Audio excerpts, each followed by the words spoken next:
Сәлем, қалдарыңыз қалай? Бүгінгі күндеріңіз сәтті өтсін. Бүгінгі тақырып Дариға Бадыкова жолдасымен бірге жол апатына түсті. Оны бастамас бұрын каналға тіркеліп, лайк басып, комментарий жазуды ұмытпаңыздар, достар. Бадыкова өзінің Instagram парақшасында жариялады. Отбасымды көрсетпеуші едім, әлде ойнаған рөлі өмірді қайталанды ма, мүшелі жас па деген ой мазалады. Әрине бәрі жаратушының ісі.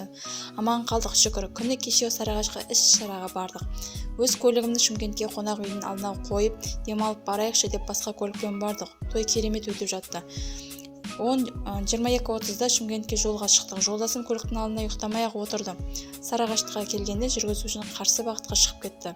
Жан даусым шықты. Үлгермейсің, кір ішке, кір дедім. Үлгерем деген ой болды, бірақ үлгермей екі көлік қарама-қарсы соғысты.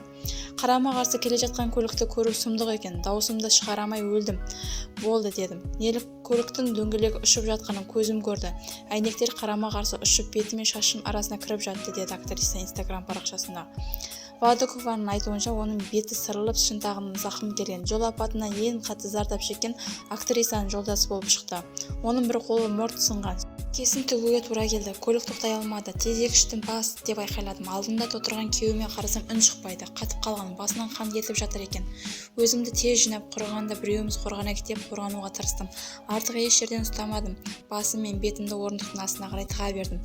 Көлік тоқтай алмады. Бір кезде тоқтады. Қаптаған адам сұмдық болды.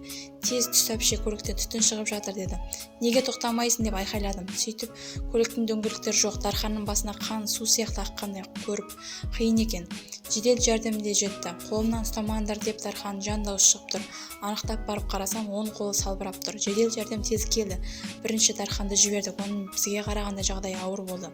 Әйнек кірген шекесін шыңғыртып тұрып тікті. Қолын рентгенге түсірді. Отау жасау керек деді. Гипс салып береміз. Отаны Алматыға барып жасаңыздар деді. Жол бойы қолы шыдатпай түнде қалаға келдік. Травматологтар шошып отаға дайындаймыз деді. Қазіргі таңда жолдасыма ота жасалды, аман есен шүкір, аман қалдық деп өзі Instagram парақшасына жазған болатын. Соңына дейін тыңдағандарыңызға көп рахмет. Лайк басып, комментарий жазып, каналға тіркелуді ұмытпаңыздар, достар.